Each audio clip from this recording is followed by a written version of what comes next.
Can you hear me, Jagdeep? Hello? Let me make you, that's why. Okay, so make a presenter, change. Can you hear me now, Jagdeep?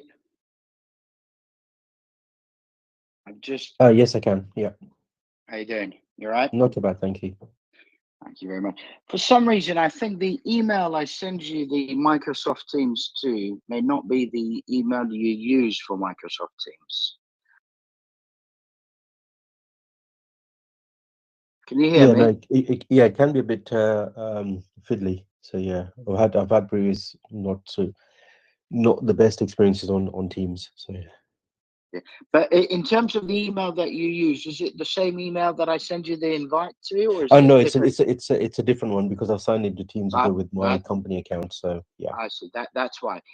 Can I ask you a favor? Would you mind just sending me a message with the? That's why this happens. If you don't mind sending me a message with the email that you use for Teams, and if I invite you to that, then that way you won't have all these issues.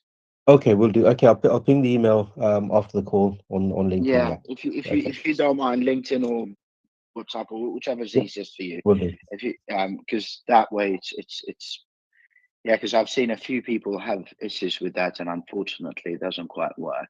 Okay. But we should have 𝗦𝘁 joining us soon, so maybe we can just start. I'll just start introducing a few things to the other people that are tuning in via a few other platforms. So who we've got in the lobby? We've got a few people here. Right, yo, 𝗦𝘁, can you hear us? Yeah, can you hear me? I can, but it's a bit echoey. Are you out and about? I take it. No, I'm at my desk. You're at your desk, okay. Perhaps then it's just a connection there. Nevertheless, we'll get going. Thank you very much for joining us. Good afternoon, good morning, good evening, wherever you are. Thank you very much for joining us. This is Startup Growth Q&A. We do this every Wednesday from 12 to 1 p.m. UK time, where we seek to help startups like yourself with whatever questions you may have in terms of growing from zero to hero. Well, what we're talking about here, basically, it's your ability to take your business to the next stage and sell. Whether you want to know about your user acquisition, vendor acquisition, client acquisition, partnerships, sales, marketing, advertising in general, or perhaps something to do with your growth hacks, or maybe your go-to-market, anything within that sphere, really, this is the place to be. We're going to be here for the next hour, and what we would really appreciate it is that if you are here on Microsoft Teams and you've got a question, please put it in the chat. And then once I see the question in the chat, I will unmute you and you'll be able to ask my brilliant panelists. If you are tuning in via LinkedIn, YouTube, Facebook, or Instagram, please be aware that unfortunately we're unable to monitor your questions now. So the best thing to do is either go to our website, startup2scaleup.club, and find today's session, which is Startup Growth Q&A 129, or wait as we go along. I'll be posting the link for Teams directly on all of those platforms where we're live streaming now. The way this is going to go is we'll have some quick introductions, and then perhaps my panelists will give us their do's and don'ts when it comes to early stage growth. And then we'll go on to take your questions. Would appreciate it if you don't leave it for too late, because trust me, the hour goes quicker than you'd like to. So, and in terms of the questions today, as I said, they can be on anything to do with growing your business. So if you've got questions on other matters, then those need to be saved for the other sessions we do. We run 6 regular sessions in total. Monday's talent, Tuesday's product and tech, Wednesday's growth, and Thursday's fundraising. And we also run 2 monthly ones, a legal Q&A on the second Friday of each month, and a finances Q&A on the third Friday of each month. All of these 6 sessions are from 12 to 1 p.m. UK time. They're all live audio and they're all free, yet with some of the best people in our startup ecosystem. And now, without further ado, my name's Anton Call. I'm an Albanian in London, working with startups normally right after they get investment. I embed within their teams and help them hire and keep the right people. I also do some growth advisory work for a few other startups. And lately, I've been helping some family offices and angels with their due diligence. And now I'll pass it on to Jagdeep and then Zohair. Hi, yeah, Jagdeep 𝗦𝗪𝗧𝗛. I'm based in the UK. In terms of my background, 25 plus years in various industries, sectors, and verticals and geographies. What I do, I mainly work with CTOs, CIOs, executives, and board level members of various organizations of various sizes. And the idea is to get them to a better place. So this could be anything from improving return on investment, reducing total cost of operations, innovation, go-to-market strategy, target operating models, etc. I've got a couple of my own consultancies based in the UK and a ed tech stroke sports tech startup as well, which I went live with early last year. I'm also working as a fractional CTO for a few companies as well, based overseas. So that's myself. Thank you very much, Jagdeep. Yes, sir.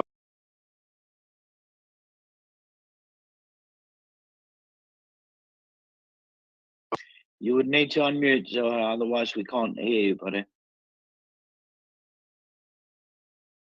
Hi, sorry, I'm not used to Teams. I couldn't see the button.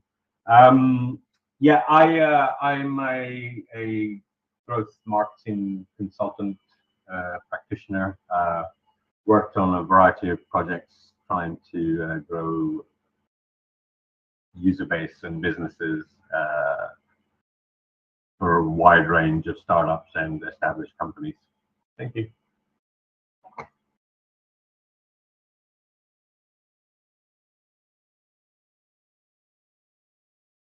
Thank you very much, sir. Really appreciate it. Right here. Now, just before we go on to the questions, and by the way, take your time and don't worry about repeating some of the stuff you've mentioned before. What would you say are your biggest do's and don'ts when it comes to early stage growth? Perhaps we can start with Jagdeep as the first one that joined, and then we can go to Zohair. Yeah, sure. So I'll say, just based upon kind of some recent work I've been doing with a client, is don't overextend yourself. So this is kind of prioritizing everything, because in a startup there's going to be a ton of things that need to happen, and all of them will seem like they're all the same priority. But what I would suggest is breaking things down into kind of manageable tasks and delegating where possible, and making sure you're prioritizing everything. And related to that is do make the effort to develop a risk log and actually document all the risks that are currently within the organization, and manage them as well. So it might be that every couple of weeks or every month that you're going through the risks, and at least you've got this documented, and everyone in the organization is aware of what is actually going on in terms of risks and challenges. So yeah, to the point, don't try and do everything yourself.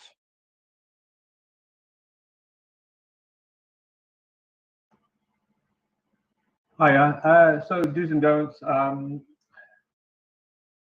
I may have said this before, especially with the sort of startups, and especially if it's software based. And I'm guilty of this. Do some market research, whether there's a demand for your product. So I recently learned a lesson that I should know by now. I built a product, an app, launched it, put it out there, and it's not had the results that I was hoping for. And I probably skipped the market research stage, which is maybe, with hindsight, something I shouldn't have done.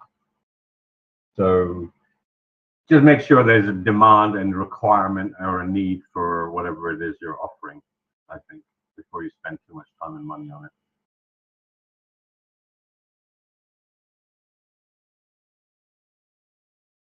Thank you very much to both of you for that.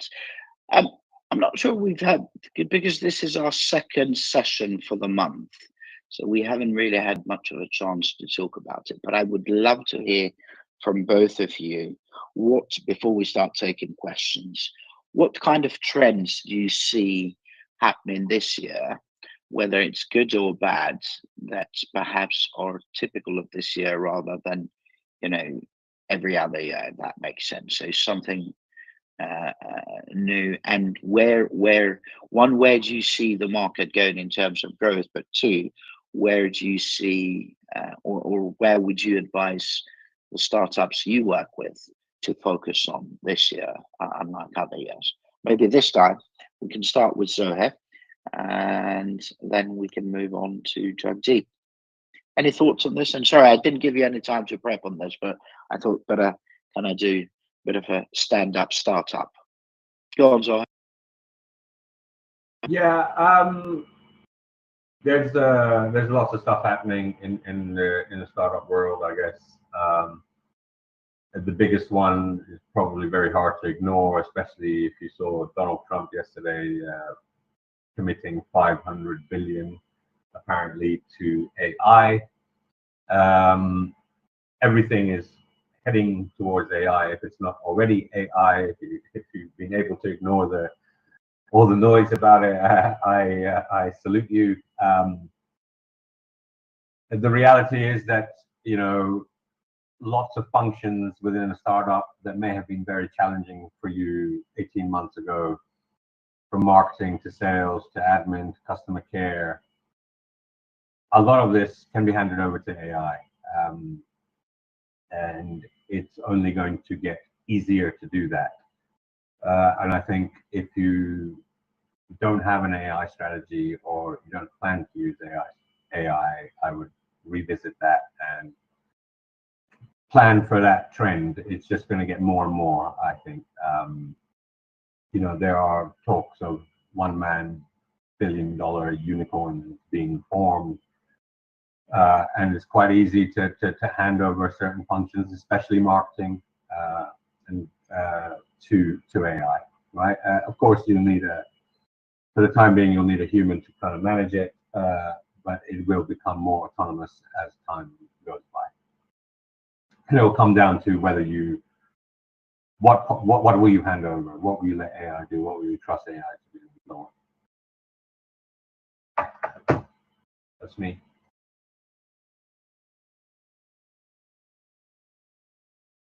Thank you very much, 𝗁𝗁. Jagdeep, what are your thoughts? Yeah, so I think in terms of sectors, I would say the health and wellness sector is actually becoming far more prevalent, especially in the startup space. So there's everything from femtech, health and well-being, wellness apps, wellness ecosystems, etc. So in terms of a sector, that's one that's actually kind of very active across multiple geographies, and there's a ton of startups spawning very, very rapidly in that space. It's similar to what we were seeing around green tech and last year, and then previous years. Obviously, there's a massive boom around fintech. To 𝗁𝗁's point earlier, also is from a startup perspective, I would say look where AI can help you, but also there's startups in the AI space itself. So they're identifying key areas that can be utilized. So this is, for example, everything from AI tools that allow you to spawn off a website with prompts. An entire full stack of website can be created. There's AI tools that can create entire collateral around marketing material, task automation, managing your daily tasks, your teams, etc. So I would say, and a lot of them offer free tiers as well in terms of freemium. So I'd say as a combination, one is identify niches that where you could actually develop AI tooling. The other one is to actually leverage the tooling itself for your organization.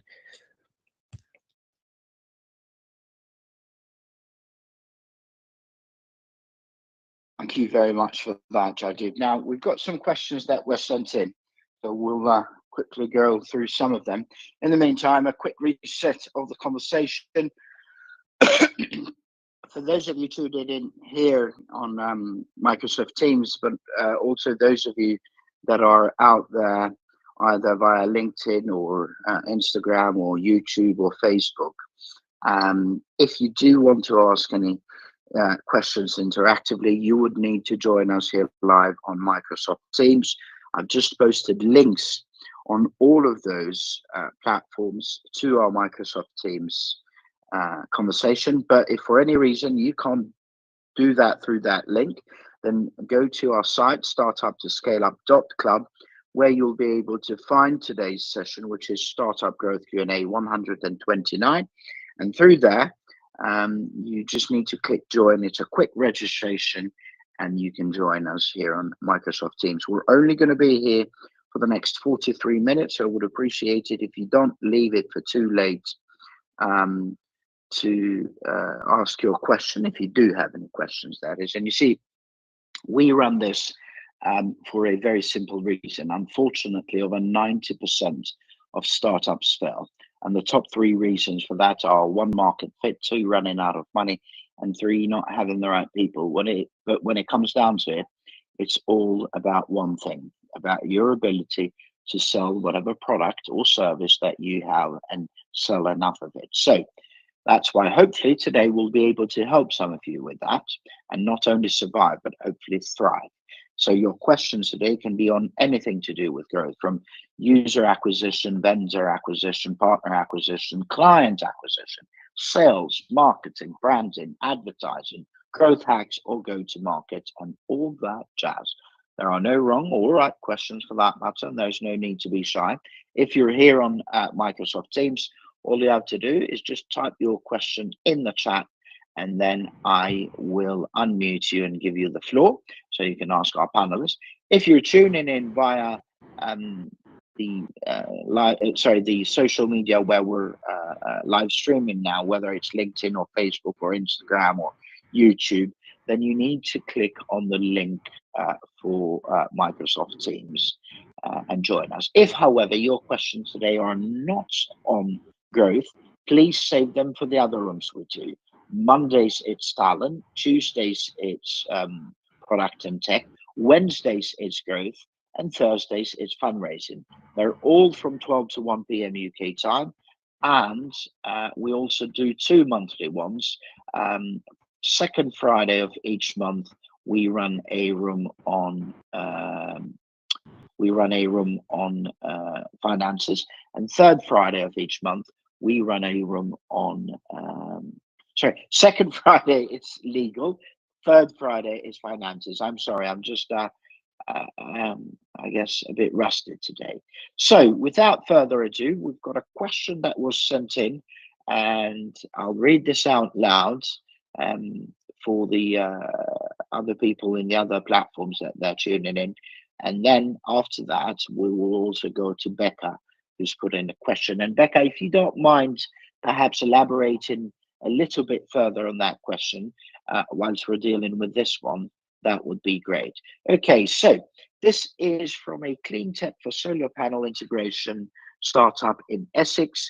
They're going for Series A, yet struggling to increase market share in urban areas. And then they go on to say, our solar panel integration service has found traction with early adopters, but expanding market share in dense urban areas is proving difficult due to concerns about ROI and installation complexity. What comprehensive penetration strategy could you combine hyper-localized marketing campaigns targeting eco-conscious neighborhoods, partnerships with local governments, offering subsidies, and tailored financial models that address specific urban homeowners' pain points like limited rooftop space and higher upfront costs? I think you seem to be a bit too hung up on using the right words and the bite-sized clickbait terms, but nevertheless, let's hear from my experts first, and I might add something at the end. Let's start with Zohe and then Jagdeep.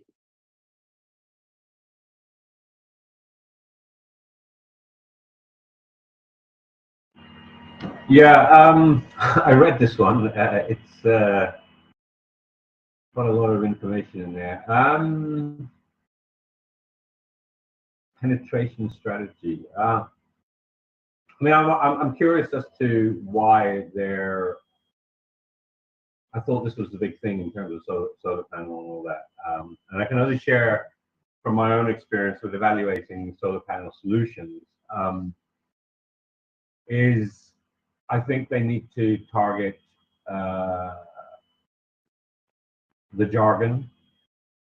It's really difficult to understand, even if you're eco-conscious. The cost aspect is really unclear, how much it's going to cost me. I don't think I have a very large house or anything like that. So I would guess that, you know, they've put all this stuff about hyper-localized marketing campaigns. Yeah, I mean, that's part of the strategy. Yes, it's very easy to set up locally targeted campaigns on Google and Facebook and stuff like that, using their ad tools that they provide you. And you can do it with a very low budget. Also, you don't need to spend huge amounts. So, for example, a YouTube campaign targeting local, you know, hyper-localized, very easy to set up. But I think you've got to get the messaging right. And I would guess that with something as complex as solar panels, that's their issue. You know, all this stuff about partnerships, local governments offering subsidies, tailored financial models. These are questions that they need to answer in their communications and their advertising. Because again, the subsidies part, I'm very confused about. I don't understand whether I can get subsidies. And the end reason why I don't proceed with adding solar panels to my property is I just have no idea how much it's going to cost. And I think if they make that clearer in their marketing, I think they'll get a lot more inquiries. That's my 2 pence on that one. So be clearer and focus on the money. All right, thank you very much for that. So, Jagdeep, what are your thoughts on this question? It's quite worded for some reason. Yeah, it's very heavily loaded. So I think because I was thinking about how to answer this in a kind of a slightly more objective manner, which is kind of actionable. So I think if we break it down into kind of 4 chunks, so if we look at the localized, I'm going to avoid the jargon, but if we look at the marketing campaign itself, what I would say is first you probably need to identify the neighborhoods, and there's probably a bit of research that needs to be done on that, around which neighborhoods would actually be interested, etc.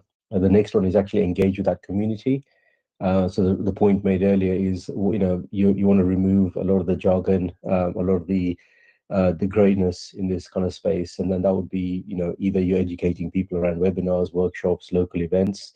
You might be turning up at you know, particular functions that are happening locally. You might want to look at the media channels, local community papers, radio, social media groups, you know, if there's any WhatsApp groups available, etc. And it just explain, you know, what you're doing, why you're doing things, and where the benefit is, either commercially, environmentally, or, you know, financially, or if there's any referral programs as well, because it might be that, you know, word of mouth spreads very quickly in communities. So that would be the kind of the localized marketing campaigns. I would say with the local government, you know, the point made earlier is subsidies and incentives. So why would people want to do this? And the government has a ton of information there, and it's just kind of making it easier to understand why people should do this and what kind of benefits they can get from the government. I would consider pilot programs, because a lot of new builds also have solar panel integration, and so it's worth engaging with builders as well, in terms of building firms that are actually kind of rolling out new properties, etc. And then the other one is regulatory support, because typically in this space you also have a ton of regulations, so it's worth collaborating with the government on that side. Third point, if we look at the, you know, the tailored financial model, I'd say one is identify what kind of demographic you're targeting and what kind of payment plans they'd be interested in. So it might be anything from you know, upfront payment all the way through to leasing. You might want to do low interest loans. You might want to partner with a a bank, etc. So people can actually access the capital that they need to make this happen once they understand what, the benefits of actually making this happen. I do know that because I've worked overseas on a couple of these similar projects, is sometimes you have shared solar programs where people can actually benefit from a shared ecosystem, and that helps as well, because if you may, for example, you may not have enough rooftop space, but you can borrow someone else's and everybody benefits as a result of that. And then also ROI in terms of performance. So for example, if you're generating more electricity at some point, you can also store it, and there's benefits and rewards for saving energy as well. I think the last point, which is kind of specific challenges, it depends where you're targeting and what your target demographic is. So, for example, you might want to look at where you're actually installing these solar panels. So it could be into buildings, windows. It could be on rooftops. It could be on open space. How do you store the energy if there's excess energy being generated? And the last point is actually around things like smart grids, because you might be generating enough that you can actually push it into the smart grid itself, and then benefit across that. The reason I know this stuff is because I've done a couple of these projects previously or been involved in them. But I would say, yeah, avoid the jargon and try to make things a bit more kind of succinct as well.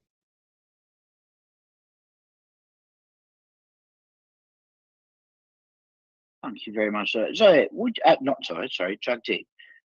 Would you mind just expanding a little bit on that smart grid part? Yeah, sure. So typically, what happens is you have a if you can imagine the smart grid. The reason they call it smart is because it helps optimize how you distribute energy, how it's managed. So, for example, in the daytime, a particular area might be requiring more energy than another area. So what you're doing is you're distributing everything based upon usage, based upon where the energy is being generated and any excess energy is being stored. So that's what essentially you're calling smart.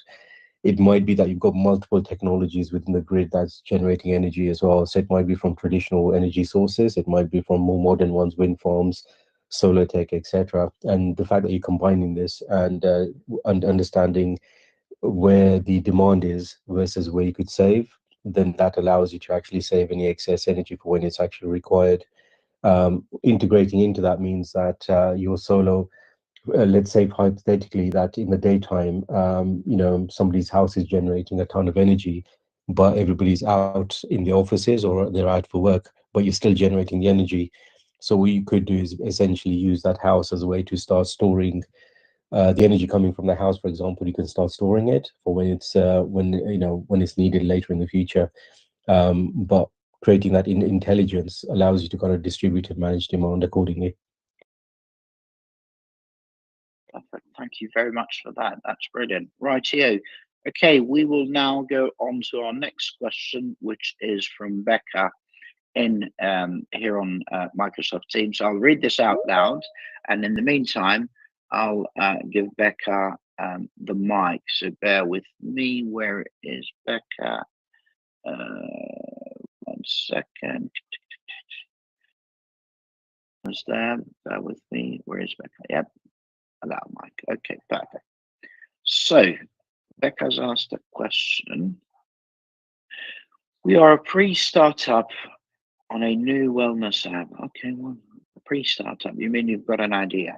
We have developed okay, so you haven't got just an idea. You've developed an MVP and have an app developer working on a basic app for us, which will have 4 products on it, which we'd like to use for market research. The concept is deceptively simple, yet fills a big gap in the market. It is extremely vulnerable to theft by the bigger wellness apps and anyone else wanting to develop an app.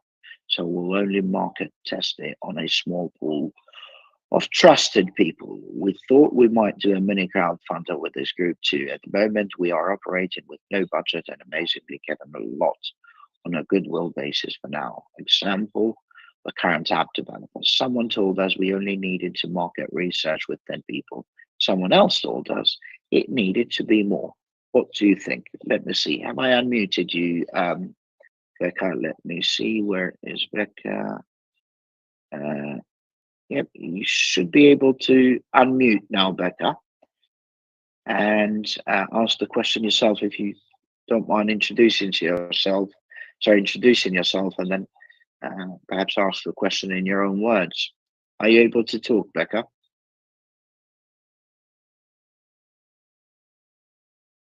Can you hear me? Can the others hear me? Yes, I can hear you. Yeah. Yeah. Right. Yeah, Becca, would you like to talk? I've unmuted you, so yeah, perfect. Right, Go ahead. Can you hear me now? Yes, we can. Please introduce yourself and fire away with your question. Well, you just read it out. I did, but I'm hoping you can do a better job than I. Well, no, not really. That was fine. Can the panel read the question as well in the chat? They can, but it helps for us to know, you know, who you are, what is your startup, and so on. If you'd like to do that, we don't tell people because it's so nickable. So just, you know, we just say it's a wellness app at the minute. But it, you know, it is. It does fill a gap in the market, and it, to be honest, it is a very good idea. It's amazing that it hasn't really been looked at yet. It covers a new kind of demographic. It will be attractive to a wider range of people than current wellness apps. My business partner, is a real user of wellness apps, and you know, she feels the gap. The couple of people we have kind of, you know, showed it to immediately kind of, you know, immediately kind of saw the value and had comments along the lines of, you know, well, I did this with, you know, we just feel that it's really needed, and you know, it very, very has a lot of potential. So the question, okay, let me put it. So basically, you want to know, from what I can see from the question there, Becca, is are 10 people enough to trial this on, or do we need more? Is that right? Absolutely, yeah, absolutely. Okay. Yeah. Okay. All right. Thank you very much for that, and well done on that idea. Now, just before we give your answer, because I'm sure you can imagine with that much information, we won't do you any favors in trying to answer. So, first of all, I'm assuming this is a consumer app, right? So this will be by people rather than businesses, will be used by them. Is that right? Yes, but we're looking at partnerships with certain compatible businesses as well. Fair enough. And in terms of usage of this, so you said you've already got an app developer working on it. How far are you from having this a working prototype where, let's say, 100 people can use it? To be honest, I don't know. We've never developed an app before. I don't know how long it takes, but you know, we're not experienced in tech, basically. So fair enough. Have you got a product roadmap? Roadmap? No, not yet. I think we're probably, but to answer your question, I think we're probably like 3 months away at least, because we need to develop the other products. Okay, the other products, are those physical, you mean other products, or are they part of this app? They're part of the app. Part of the app. Okay. All right. Well, I'll give you my quick 2 pence, and then I'll pass you over to my experts. Number one, in my experience, Becca, I have yet, and I've heard this, so I'll give you an idea. I've been a founder or co-founder to numerous businesses. The absolute majority of them have been spectacular failures. However, a couple of them didn't do too bad. And as you can imagine, I've been in the startup ecosystem for quite some time, at least over 2 decades now. And I have heard this is completely new, no one else is doing this again, from almost every founder. And I'm yet to meet one, after I drill a little bit, I'm yet to meet one that is actually that new and that never heard of, right? That's number one. Number two, again, in my experience, Becca, the people that can steal your idea, they haven't got the time to do so. And the people that have got the time, they haven't got what it takes And that includes some of the larger firms. You know, I often come across VCs or not necessarily VCs, but the angels and family offices that I help with due diligence, they hear from VCs whenever they've got a startup that they're considering doing that. Oh, well, what's stopping Google from taking over and doing that? Well, guess what? Google hasn't got the time to do what you're doing. So it's not necessarily, you know, even the Googles of this world, basically, the point I'm trying to make is can steal certain startups. So I wouldn't worry if I were you. That's number one. Number two, in terms of how you go on about it, I would focus on the money. I would sit down, put together a product roadmap, and I would focus on a few things. And I'm sorry, Zoha and Jagdeep have heard me say this before, but I would focus on N, which stands for need. So think of the need that you're fulfilling or the problem that you're solving. W is for want. Who's going to want this? And you've got to be extremely, extremely niche here, Becca. And you also got to think, how are you going to get to them? I stands for innovation. What is the innovation that you're bringing to the fore? What is new about it? And D stands for disruption. Who are you disrupting? You've got to think of current players out there that you are going to steal customers from. And although you think this may be a novel thing, I would challenge you to actually find somebody who does something like this so you can steal clients from them, if that makes sense. Mm-hmm. And S stands for scalability. Is this scalable? Now here, you've got to think of the money and the features that you're building. You know, how long is it going to take me to do X, Y, Z? You know, don't start building every feature under the sun. Build one feature that you know people are going to pay money for.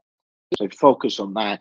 Is this scalable? What have I got as a team, or you and your business partner, or just yourself, whoever the founders are, basically? What have we got that you know, puts us in a good spot to make money and scale this? What is it we need? And you know, try and find some of those blind spots. And in terms of people, you know, if it's a consumer, you definitely need more than 10 people, but you've got to do it in a way so that people are actually going to start putting their money where their mouth is. But again, Zoha and Jagdeep, I'm sorry, I've just gone on and on, I've realized. So I'll pass it over to you, Jagdeep, and then Zoha, please.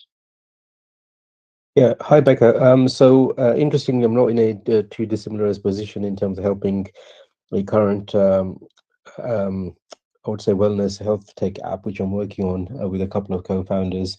And they had similar paranoia, worries, and concerns about, you know, their IP is going to be stolen, etc., etc. So I think Anton's made that point very clear around, you know, you can protect and safeguard your IP, but you also have to be pragmatic that this has to be kind of put in the hands of users eventually. And what I'd recommend is, if you are worried about that, is start looking at where you've got the IP and trademark, etc. If you like, we could have an offline conversation, so feel free to drop me a message on LinkedIn and we can have a chat about it.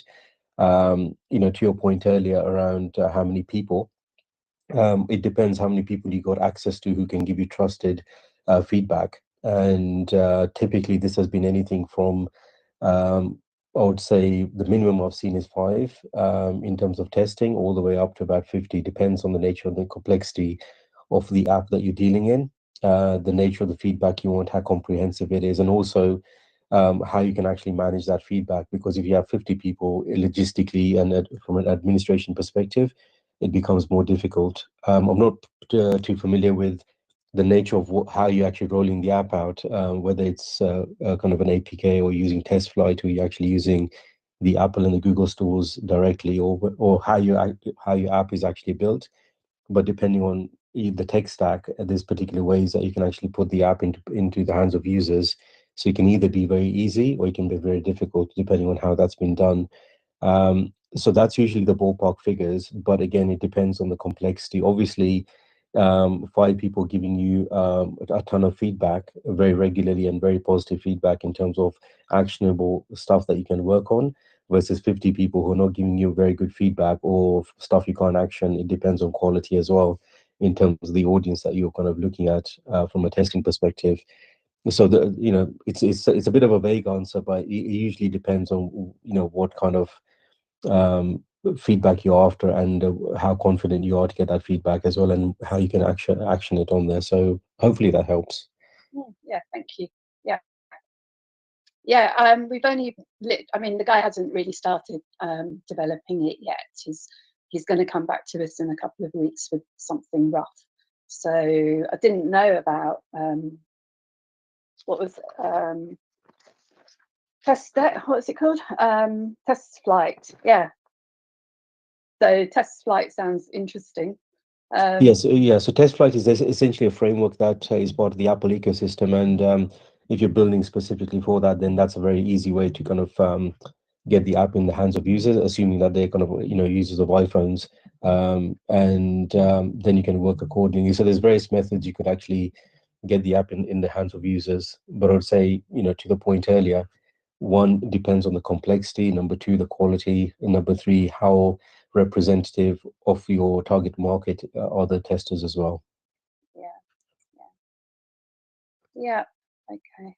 Well, and I mean, if we wanted to approach people that we don't know, like for example, a business that we might be thinking of partnering with, would that be a thing to potentially find the feedback? Yeah, I would say the caveat would be that if the app is still very fragile in terms of it's got bugs, and it's still a bit flaky, it's crashing, etc., then you probably don't want to put it into the hands of a business that you're going to end up partnering with the caveat, obviously, that this is a prototype. So it would depend on the nature of the relationship that you have with this particular organization that you'd want to partner with.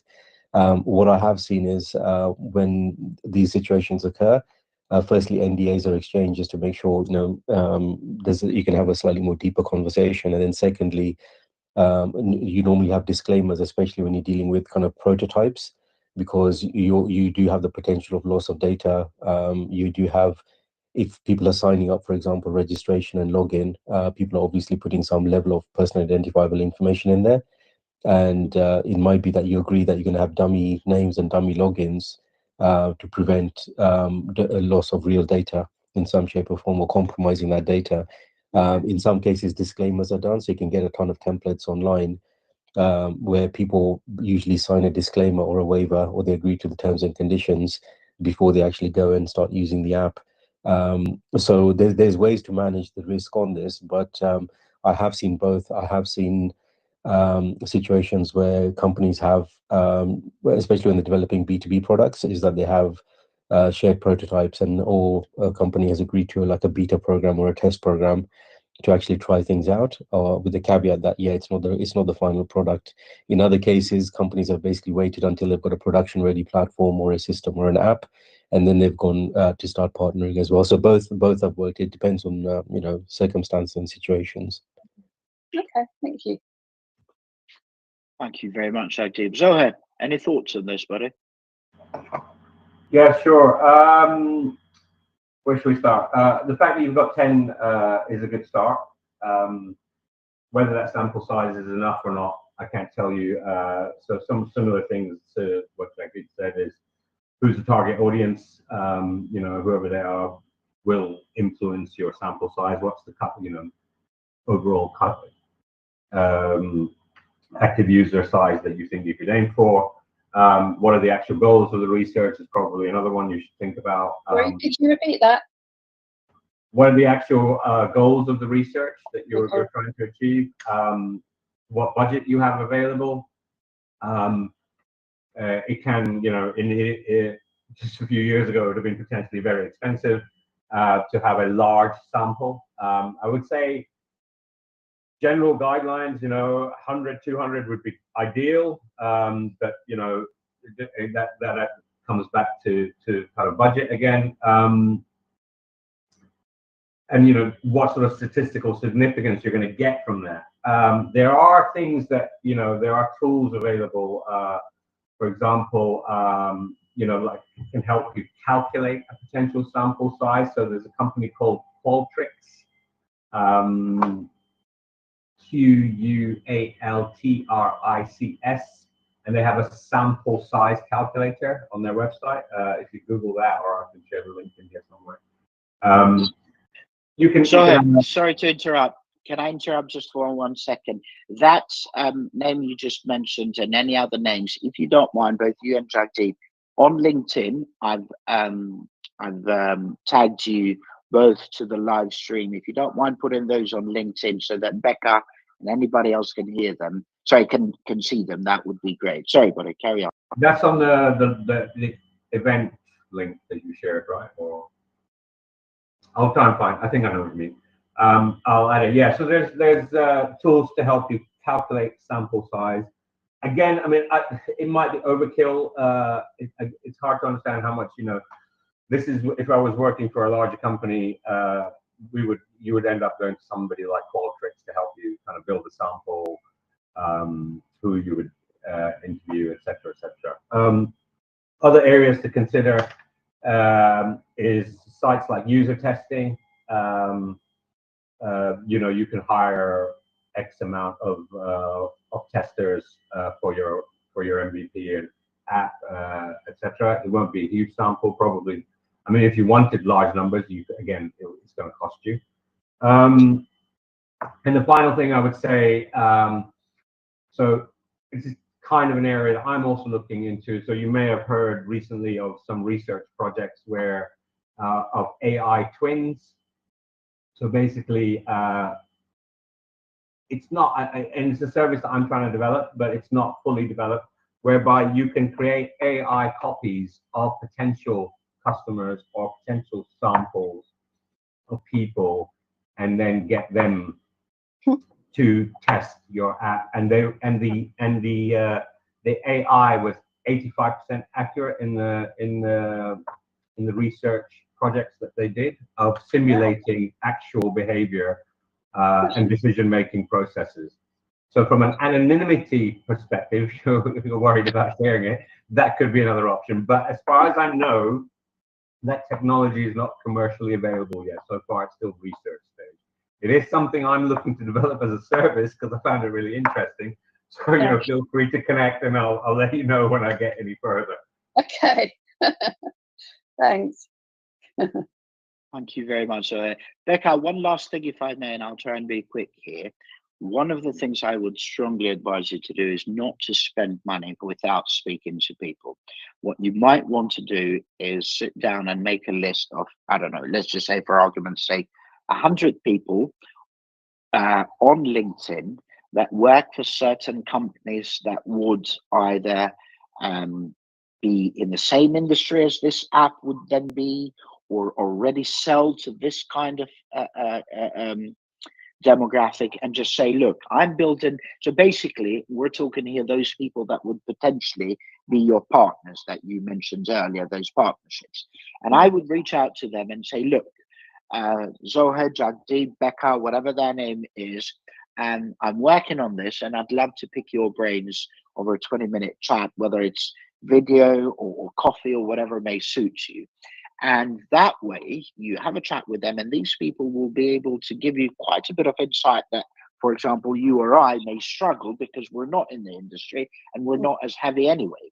So that way you would get a lot of insight from them. You would know where you stand in terms of the money you're spending, and you're not, you know, you're not going to build something without doing the right research, basically.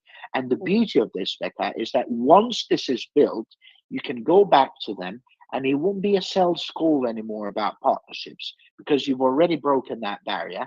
But you can actually find it much easier to then go back and say, look, we spoke a few weeks or months or whatever ago, and we've actually built this with your advice in mind. So how about we find a way to put this in the hands of your clients? Personally, that's what I would do. Yeah, thank you. I hope it helps you. Very welcome and best of luck. And please do feel free to join us. Would love to hear on your progress, Becca. Or, by the way, both for you and the others here, we run quite a few sessions. So if you'd like to keep up with the alerts for these events, best thing to do is via our website, StartUp to ScaleUp.club. There's a icon of our WhatsApp group. If you join us there, you'll then be able to get alerts to all future rooms. And that way it will give you quite a an insight in terms of making sure you don't miss any of the sessions we do. So a quick reminder, we run 6 regular sessions: Mondays talent, Tuesdays product and tech, Wednesdays, as you can see today, growth, Thursdays fundraising, second Friday of the month it's legal, and third Friday of the month it's finances. They're all from 12 to 1 p.m. UK time, and you can RSVP to any of them via StartUp to ScaleUp.club. If you're tuning in via any of our live streams, whether it's YouTube, Facebook, Instagram, or LinkedIn, unfortunately, we're unable to monitor your questions that are live, so you'll have to join us here on Microsoft Teams. You've got links there for all of, on all of those platforms where you can join us interactively here on Microsoft Teams and ask questions.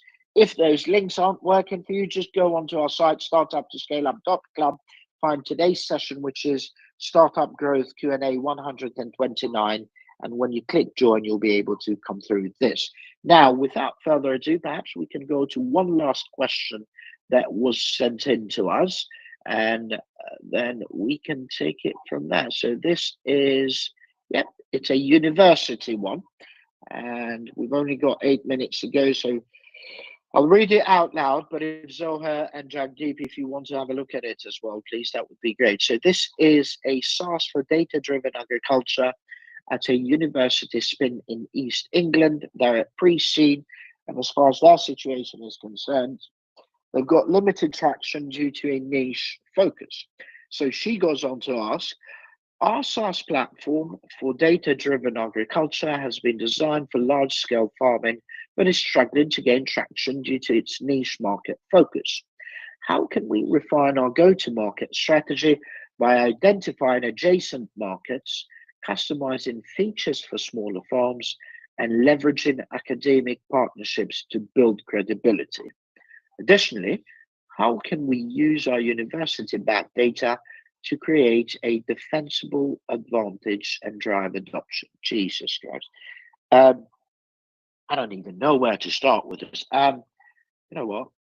Let me see if Zohan and Jagdeep got anything to say. Zohan, any thoughts on this? Yeah, it's a tough one, data-driven agriculture. So I'm guessing their end customers, farmers, who are not known for being tech savvy and being online a lot. I don't know. I guess it's a B2B proposition also, sounds like it. How can we refine our go-to-market strategy? I don't know if it needs as complex a go-to-market strategy. I don't know, again, what the product is exactly, but I'm guessing that the end customer is the farmer. And they will have registered companies, etc. You know, I'm thinking slightly old school in this in terms of how they get their communications out to them, and using channels that they're more likely to utilize, such as phone and email. I would look to be identifying the decision makers. I would look to be building a CRM and database of who these decision makers are, with all the relevant contact details. I would specifically be looking for email and phone number. And then I would look to automate the initial warming up or communications with these potential customers. Maybe people might be getting annoyed with me mentioning AI, but there are, of course, AI voice agents, so you can set up AI voice agents to make as many calls as you want. The end user won't know that they're talking to AI, and you can build, you know, a slightly warmer lists of your initial cold lists without spending huge amounts of money and spending huge amounts of time trying to qualify if you're talking to the right people. And similarly, there's various automations available for email. But I would potentially be looking at that. Again, it's not a lot of information to go on, and I haven't had a lot of time. No, unfortunately, I haven't had a lot of time to think about it, so explained. that's my answer for now. No, that's good enough. Thank you. So they haven't even explained what exactly their SaaS model is. But Jagdeep, any thoughts on this? Yeah, I think the response is going to have to be pretty generic, because they haven't stated what farming it is, what commodities or products or services that they're actually kind of looking at in terms of what comes from the market, from the farms themselves. But what I would say is, in summary, I think for the first chunk is you would need to do your research. And as mentioned earlier, AI is there. You can access kind of government bodies. There's a lot of farming bodies that exist as well, which can provide you a lot of that data. So I would say first thing is actually identify the markets and actually do that research. I don't know if you're dealing with specialty crops, or if you're doing particular things around organic farming, or if you're kind of doing things like, for example, tracing point of origin of food, etc. So there's a ton of particular things that we don't have information on in the question that would kind of at least tailor the answer a bit more accurately. I think the second point around looking at customizing features, you obviously want a very simple user interface.